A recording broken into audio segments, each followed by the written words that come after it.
अस्सलाम वालेकुम दोस्तों, इट्स फॉर यू में हम आपको खुशामदीद कहते हैं। दोस्तों, आज हम ब्लू इकानमी के बारे में जानेंगे कि ब्लू इकानमी क्या है और पाकिस्तान में ब्लू इकानमी की क्या सूरत हाल है और दीगर मुल्कों के मुकाबले में इसकी क्या पोजीशन है।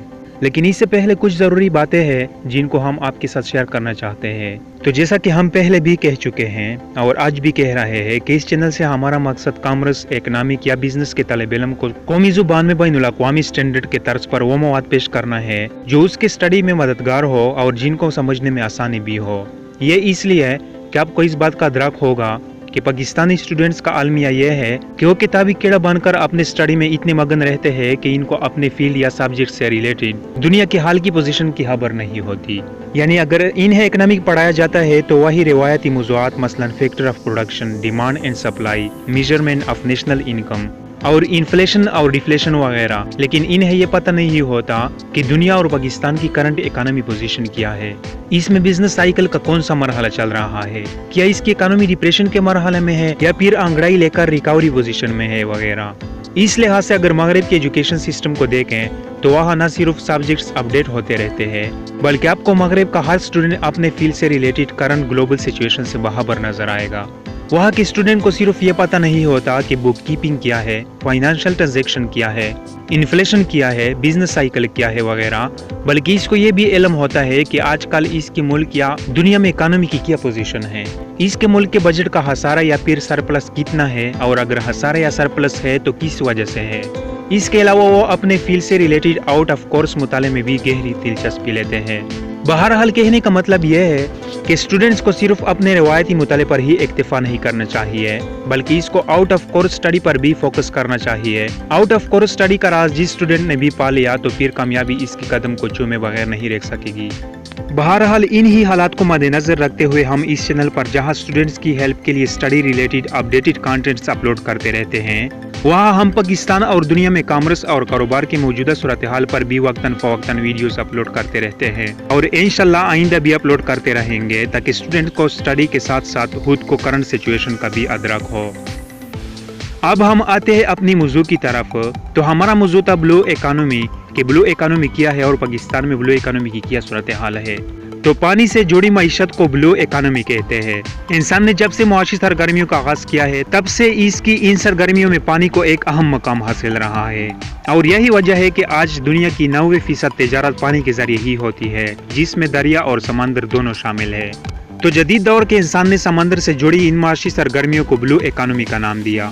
ब्लू इकानमी की इस्तिलाह पहली बार 2006 में मुतारिफ कराई गई जिस पर 2010 में काम शुरू हुआ और आज पूरी दुनिया समेत वर्ल्ड बैंक और WWF भी इस पर काम कर रहे हैं। ब्लू इकानमी में सिर्फ पानी के जरिए ही तिजारत शामिल नहीं बल्कि इसमें माहीगीरी, शुबह जहाजरानी, शिप ब्रेकिंग इंडस्ट्री, साहली इलाकों की सियाहत, खोज तहकीक के नतीजे में समंदरी प्रोडक्ट्स की दरियाफ्त, इनकी आमदोरफ्त और तिजारत करना, इसके अलावा ऑफशोर ऑयल बिल्डिंग और इसको समंदर की तह से तेल निकालना, हत्ता कि समंदर के किनारे पर पाया जाने वाला दरख्त जिसे मैंग्रो कहते हैं भी शामिल है। ब्लू इकोनॉमी की मईशत का अंदाजा लगाने के लिए GDP की तरह एक अलग पैमाना कायम किया गया है जिसे GMP कहते हैं, जो कि मुहफ़्फ़फ़ है ग्रास मेरीन प्रोडक्ट का, जिसका मतलब है कि समंदरी प्रोडक्ट की कुल मालियत। दुनिया में ब्लू इकोनॉमी की कुल GMP 2000 अरब डॉलर से ज्यादा है। दोस्तों, अब हम पाकिस्तान के बारे में जानेंगे कि इसका ब्लू इकोनॉमी के मैदान में क्या पोजीशन है। तो पाकिस्तान की ब्लू इकोनॉमी की GMP सिर्फ 1.5 अरब डॉलर के लगभग है और इनमें वो सारे शुबे शामिल नहीं जो दुनिया के दीगर ममालिक में है। इनमें fisheries, shipping, ship breaking industry, mangrove और सियाहत न होने के बराबर है। ब्लू इकोनॉमी को फरोग देने के लिए पाकिस्तान के आला सिविल और फौजी ओहदेदारों की जानिब से ऐलानात किए हैं। इसके अलावा पाकिस्तान की वजारत बहरी उमूर ने गुज़श्ता बरस 2020 को ब्लू इकोनॉमी का साल मनाने का ऐलान भी किया था, ताहम मुल्क में कोरोना वायरस की वजह से इसका सरकारी सतह पर अजरा नहीं हो सका। पाकिस्तान में ब्लू इकोनॉमी की तरक्की का मुकाबला अगर हिते के दूसरे ममालिक से किया जाए जिनमें खास तौर पर बांग्लादेश और इंडिया शामिल है तो पाकिस्तान इन दोनों से ब्लू इकोनॉमी और इससे मिलने वाले माली फवाइद में पीछे है। ब्लू इकोनॉमी और बहरी उमूर के माहिरीन का पाकिस्तान में इस सिलसिले में तरक्की न होने के बारे में कहना है कि इससे मुतालिक आगाही का न होना اور مطلوبہ انفراسٹرکچر کی عدم دستیابی کے ساتھ حکومتی عدم دلچسپی اور اس کے لیے ضروری باری سرمایہ کاری نہ ہونا بڑی وجوہات ہے۔ بلو اکانومی کے شعبے میں اگر پاکستان کا مقابلہ خطے کے دوسرے ممالک سے کیا جائے تو اس میں بھی ملک کی صورتحال قابل ذکر نہیں۔ پاکستان کے مقابلے میں بنگلہ دیش اور انڈیا بلو اکانومی میں زیادہ آگے ہے۔ بلو اکانومی کے پیمانے جی ایم پی کے لحاظ سے بات کی جائے تو پاکستان کا جی ایم پی 1.5 ارب ڈالر ہے، جبکہ اس کے مقابلے میں بنگلہ دیش کا جی ایم پی 6 ارب ڈالر کے لگ بھگ ہے اور انڈیا بھی 6 ارب ڈالر تک پہنچا ہوا ہے۔ انڈیا نے خود کو بلو نیشن بنانے کے لیے ایک 15 برس کا ماسٹر پلان تیار کیا جسے انہوں نے ساگر مالا کا نام دیا، جس کے ذریعے وہ بلو اکانومی کے مختلف شعبوں کو فروغ دے سکے۔ اس طرح بنگلہ دیش نے بھی بہت سارے ایسے اقدامات اٹھائے جن کی وجہ سے ان کی بلو اکانومی بہترین طریقے سے چل رہی ہے اور اسے اپنے 5 سالہ منصوبے کا ایک اہم حصہ بنایا جس میں مچھلی کی صنعت کی ویلیو ایڈیشن چین کو بہتر بنایا۔ بدقسمتی سے پاکستان 1000 کلومیٹر سمندر کے ساتھ سرحد کے باوجود بھی بلو اکانومی میں پیچھے ہے۔ پاکستان کی ساحلی پٹی پر صرف ایک میگا سٹی ہے جو کراچی ہے۔ کراچی کے علاوہ کوئی اور ایسا شہر آباد نہیں جسے ہم معاشی ہب کے طور پر دیکھ سکیں۔ بہرحال ان حالات میں ہم گوادر سے ہی امید رکھ سکتے ہیں جس کی کامیابی سے جہاں ایک طرف پاکستان کی معیشت مضبوط ہوگی وہاں بلو اکانومی کو بھی فروغ ملے گی۔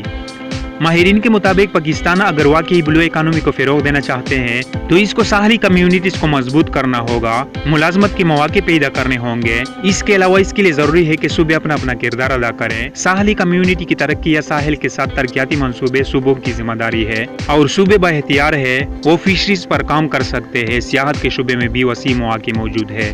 ماہرین کے مطابق بلو اکانومی میں زیادہ کردار حکومت ہی نہیں بلکہ وہ ادارے بھی ادا کر سکتے ہیں جو بنیادی طور پر آگاہی کے لیے کام کرتے ہیں۔ تحقیقی مرکز، یونیورسٹیز یا میڈیا اس پر زیادہ بہتر کام کر سکتے ہیں۔ اس کام میں حکومت رہنمائی فراہم کر سکتی ہے، باقی ان اداروں کا کام ہے۔ ماہرین کے مطابق سمندر کے ساتھ ساحل پر قدرتی ماحول کو برقرار رکھنا اور محفوظ رکھتے ہوئے معاشی ذرائع تلاش کرنا اور ساحلی کمیونٹیز کو اس میں شامل کر کے ان کی معاشی حالت کو بہتر بنانا بلو اکانومی ہی کے جز ہے۔